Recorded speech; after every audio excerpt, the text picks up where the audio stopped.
Olá e boas-vindas a mais um Mergulho Profundo. É muito bom ter a companhia de quem nos ouve para mais essa exploração. Olá, é um prazer estar aqui de novo. Hoje o material que a gente tem na mesa é daquelas leituras que dão um soco no estômago, no bom sentido. Um choque de realidade bem necessário, eu diria. Totalmente. É um documento super incisivo chamado Conselhos Brutalmente Honestos sobre Crescimento no YouTube em 19 minutos. E a missão de hoje não é apenas listar dicas de internet, sabe? Não mesmo. O foco é extrair as 25 verdades brutais de mentalidade que estão cravadas nesse texto. Exato. É o que separa quem sobrevive na criação de conteúdo de quem desiste logo no primeiro mês. E vale ressaltar logo de cara que, embora o título fale de uma plataforma de vídeos, o que a gente tem aqui é muito maior do que isso. Com certeza. Essa análise transcende totalmente a parte técnica. É, na verdade, uma masterclass sobre resiliência, sobre estratégia de longo prazo. É um manual de execução para qualquer pessoa que queira prosperar, onde a maioria simplesmente joga a toalha. A exigência emocional para aplicar isso é altíssima. Ok, vamos desvendar isso. Porque logo no início o material ataca uma ferida muito exposta de quem produz qualquer tipo de trabalho criativo. A pressão pelo acerto imediato. Isso. A pressão absurda e o peso do perfeccionismo. E tem uma mudança de perspectiva genial ali. A premissa é parar de agir como um artista que está sendo julgado o tempo todo e começar a pensar como um cientista conduzindo experimentos. Essa distinção muda completamente o jogo, porque altera o peso da falha. Pensa bem, um artista geralmente coloca a própria alma, a identidade dele na obra. A pessoa se sente parte daquilo, né? Sim. E se o projeto fracassa, se não tem visualizações, a pessoa sente que ela foi invalidada. A dor é muito pessoal. Já o cientista tem um distanciamento estratégico. É um processo mais frio. Exato. Para o cientista, um experimento que dá errado não é um atestado de incompetência. É apenas um dado novo. E cientistas comemoram quando descobrem que uma hipótese estava errada, porque isso elimina um caminho que não funcionava. Perfeito! A falha apenas sinaliza, tipo, esse formato de título não funciona, ou essa edição ficou monótona. Quem adota essa visão de laboratório entra num ciclo onde ou vence ou aprende. Ou vence ou aprende. Muito bom. E o texto é impiedoso ao lembrar que o único fracasso real é aquele conteúdo que não ensinou absolutamente nada a quem o criou. Sabe o que é louco sobre essa expectativa de perfeição? O quê? Nossa, a fonte aborda aquela frustração terrível que acontece entre o que a gente imagina na cabeça e o que realmente consegue produzir, o famoso abismo entre a visão e a habilidade. Nossa, isso é muito real. É muito comum ter uma ideia digna de cinema, mas na hora de gravar e editar, o resultado fica com cara de trabalho de escola. E é nesse ponto exato que muita gente brilhante trava e desiste. E a análise do porquê essa frustração ocorre é reconfortante. Sentir esse incômodo ao ver que a execução ficou abaixo da ideia original não é sinal de que falta talento. É exatamente o oposto. Sério? Sim, é a prova empírica de que a pessoa tem um bom gosto refinado. Quem está começando consome conteúdo de altíssima qualidade. As referências são excelentes, então a visão crítica já está lá no alto. Enquanto a habilidade técnica ainda está engatinhando?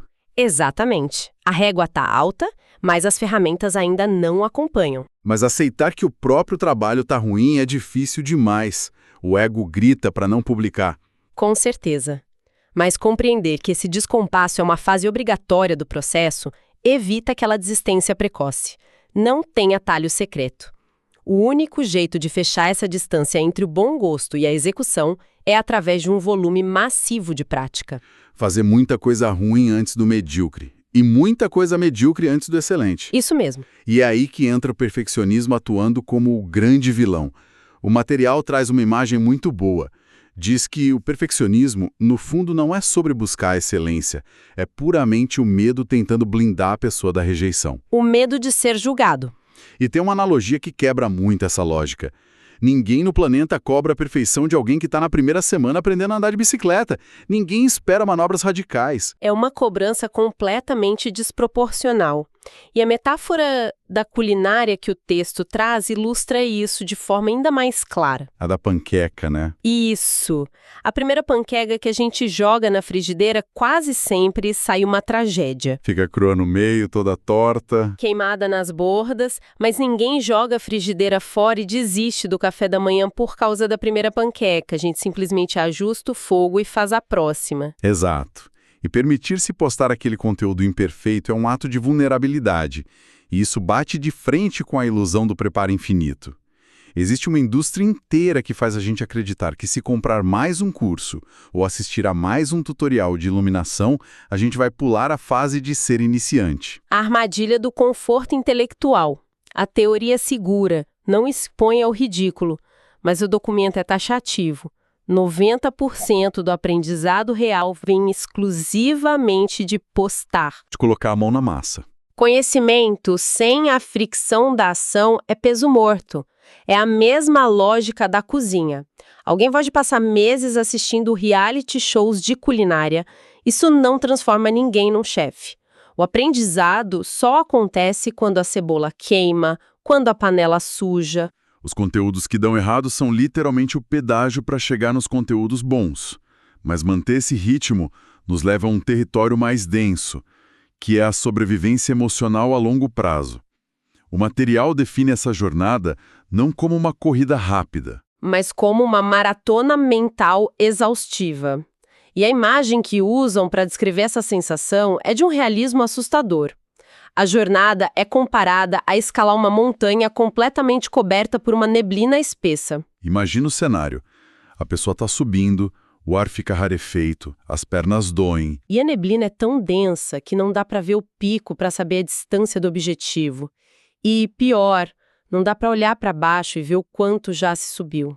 É a receita perfeita para a crise de ansiedade. É desesperador. E essa neblina é exatamente a frustração com as métricas.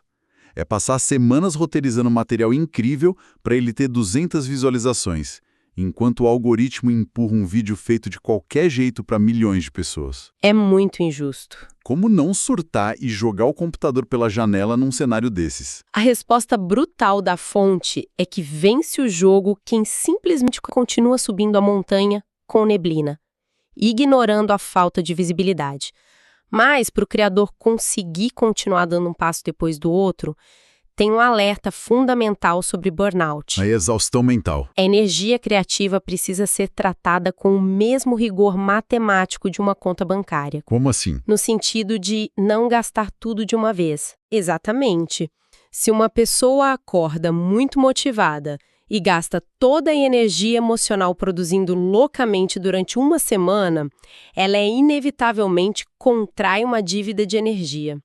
Na semana seguinte, ela não vai querer nem olhar para o projeto. Faz todo sentido. É um ciclo insustentável. E é por isso que o material enfatiza que sistemas e rotinas sempre vão derrotar a motivação. A motivação evapora. O que mantém a pessoa publicando naqueles dias difíceis são os hábitos. O teste real não é o talento inicial. É a capacidade de aguentar pancada e ter resistência. E falando em pancada, o documento propõe um sistema de defesa mental fantástico para lidar com comentários tóxicos. Sinceramente, acho que todo mundo que está na internet deveria usar esse filtro. Com certeza. São 3 perguntas para não absorver lixo emocional. Quando chega uma crítica, a primeira pergunta deve ser: isso é útil? Se for só um xingamento vazio, já cai fora. Ignora na hora. Mas se parece útil, vem a segunda pergunta. Vem do público certo. Porque não adianta tentar agradar quem não é o alvo do trabalho. Mas espera, se a gente ignorar quem não faz parte do público central, não tem o risco de criar uma bolha onde a gente só escuta elogios? Boa pergunta. O risco é real. Mas a terceira pergunta do filtro resolve isso. A terceira pergunta é: muitas pessoas estão apontando esse mesmo erro. Ah, entendi. Em busca de padrões. Exato. Se uma pessoa aleatória diz que o áudio está ruim, pode ser implicância. Se 10 pessoas em sequência dizem isso, é um fato operacional. Tem que corrigir. Se a crítica não passa por esse filtro, a ordem é ignorar sem peso na consciência. E para conseguir ignorar o ruído constante, a fonte bate muito na tecla de nunca perder o próprio porquê. A pressão para crescer pode fazer qualquer criador virar refém de tendências que ele, na verdade, detesta. O conselho soa simples, mas é vital.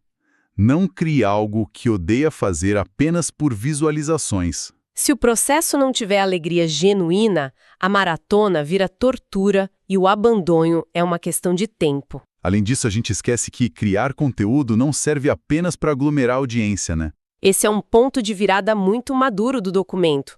O trabalho diário de escrever, gravar e editar constrói o próprio criador antes de construir a audiência. Desenvolve oratória, o poder de síntese. A confiança, a espinha dorsal emocional para lidar com rejeição, são atributos transferíveis para qualquer área da vida. E para preservar essa sanidade, o texto traz aquela regra de ouro: é proibido comparar os próprios bastidores com os destaques dos outros. O famoso erro de comparar nosso capítulo 1 com o capítulo 10 do vizinho. Quando a gente olha para um criador enorme e só vê os troféus, a iluminação perfeita, o carisma, Os milhares de vídeos ruins estão escondidos. ninguém quer ver os bastidores. É uma comparação covarde. Agora, mudando um pouco o ângulo dessa conversa, tem uma transição fantástica no material onde ele exige que a gente pare de olhar para o próprio umbigo, pare de se lamentar pelas próprias dificuldades. E comece a olhar para quem realmente importa. O público. Pois é, e essa parte dói no ego. O texto joga real. Ninguém liga para a pessoa que está criando conteúdo. Ninguém acorda pensando, nossa, eu preciso ajudar esse canal a crescer hoje. Ninguém mesmo. A única coisa que passa na cabeça de quem clica é, o que eu ganho com isso? Isso resolve o meu problema? O que é fascinante aqui é a dinâmica de poder que o documento desconstrói. A tendência natural de quem ganha um microfone é tentar se colocar no centro do palco, como protagonista. Como a estrela do show. Mas a estratégia que cria impérios inverte essa lógica. Quem consome o conteúdo é que deve ser tratado como o herói absoluto da jornada. Quem cria é apenas o guia, o mentor, O coadjuvante. que tem a obrigação de entregar as ferramentas certas para o herói alcançar o que deseja. Quando essa chave vira, a arrogância some e o valor entregue dispara. Aqui onde a coisa fica realmente interessante. Porque quando se foca obsessivamente no valor entregue para aquele ser humano do outro lado da tela, um mito gigante da internet começa a desmoronar. Qual? A obsessão pelo algoritmo. A fonte destrói essa cultura de caçar hacks para enganar a plataforma. As pessoas passam mais tempo estudando truques de engajamento do que fazendo um trabalho bom. E a revelação final é que a melhor forma de otimizar para o algoritmo é parar de pensar nele. Porque o algoritmo não é uma entidade autônoma. A função dele é rastrear e amplificar o comportamento humano. Exatamente. Se o público fica entediado e fecha o vídeo nos primeiros 10 segundos, não tem palavra-chave secreta que salve o conteúdo. Portanto, investir energia entendendo a psicologia humana vale infinitamente mais do que tentar decifrar códigos. O texto deixa claro que o crescimento sustentável não vem de tráfego vazio, vem da construção de comunidade. Ter um único membro da audiência que é engajado, que confia nesse guia, vale muito mais que centenas de cliques passivos. Pessoas que não vão lembrar o seu nome depois. E a tática principal para gerar confiança é entregar de forma consistente um valor muito maior do que o prometido, surpreender positivamente. E entregar muito valor não é sinônimo de criar conteúdos complexos. Pelo contrário, há um lembrete forte de que a simplicidade é o que funciona melhor. Menos é mais. Se uma ideia pode ser transmitida em 3 minutos, esticar para 10 minutos para manipular o sistema é um desrespeito com o tempo do herói. A clareza exige coragem de cortar os excessos. Mas na busca por simplicidade, o criador vai ser bombardeado por todo tipo de conselhos contraditórios. Nossa, nem me fale. Um diz para focar em vídeos curtos, o outro diz que vídeos curtos destroem o canal. Um manda postar todo dia, outro uma vez por mês. A fonte dá uma ferramenta maravilhosa sobre isso. Comparar conselhos a remédios. Adoro essa parte. O que tem o princípio ativo exato para curar a dor de um projeto gigante pode ser a dose exata de veneno que vai matar um projeto que acabou de nascer. É a pura verdade. As realidades mudam. Assumir que toda dica serve para a sua realidade é um atalho para a confusão mental. É um dever do criador desenvolver um filtro rigoroso para separar o ouro da areia. Com certeza. E isso nos leva direto para a reta final do nosso mergulho profundo, onde a borracha encontra o asfalto. a execução pura e simples e a visão de longo prazo. Tem um conceito ali que acerta no peito de quem adora organizar coisas em vez de fazê-las. A paralisia por planejamento. Isso. Todo mundo conhece alguém que tem quadros perfeitos, planilhas coloridas, cronogramas, mas nunca publicou um único projeto. Se conectarmos isso ao panorama geral que discutimos sobre a neblina e os bastidores, a gente percebe que esse excesso de planejamento é apenas a forma mais intelectualmente sofisticada de procrastinar. Dá a ilusão de produtividade sem o risco da exposição. Mas o texto é taxativo. Nenhum plano sobrevive ao primeiro contato com o público real. A clareza nunca vai surgir de ficar sentado imaginando cenários. A clareza é uma recompensa dada a quem entra em movimento. Chega um ponto em que é preciso parar de olhar a temperatura da água e simplesmente pular de cabeça. Pular na água. Se debater no começo e, acima de tudo, não sair da piscina. Isso deságua no conceito de consistência. E aqui o documento quebra um mito terrível. A ideia popular de consistência é virar uma máquina de produção, postar todo santo dia sem falhar. A visão apresentada é muito mais pé no chão. Consistência não é sobre se aprisionar num calendário inflexível a ponto de enlouquecer. Significa recusa em desaparecer ao longo dos anos. Continuar aparecendo. E a metáfora que a fonte traz para consolidar essa ideia é brilhante. Pede para não vermos o trabalho criativo como a queima de fogos de artifício. Essa imagem dos fogos versus sementes muda tudo. A maioria quer que o próximo projeto seja um foguete que explode no céu, faz barulho, chama a atenção por 5 segundos e some na escuridão. Mas a estratégia vencedora não está no céu, está debaixo da terra. Projetos consistentes são sementes. Quando você planta uma semente, não vê resultados no dia seguinte. Às vezes, o trabalho passa meses oculto no escuro. Ninguém está aplaudindo a terra parada. Mas as raízes estão se formando. Alguns conteúdos demoram muito para germinar, mas quando encontram espaço, se sustentam por anos. A paciência de continuar regando as sementes quando nada parece estar acontecendo é o que separa o profissional do amador. Continuar plantando mesmo quando bate o desespero de que já é tarde demais. A sensação de que o mercado está saturado. Mas a injeção de ânimo é pragmática. Se alguém sem recursos conseguiu construir algo grande na internet, qualquer pessoa disposta a fazer o trabalho contínuo também tem chance. O momentum vem puramente de continuar aparecendo repetidas vezes. E sobre o medo de ter perdido a janela de oportunidade, a visão estratégica é inegociável. A economia em torno da criação ainda está nos dias iniciais. É um ecossistema jovem.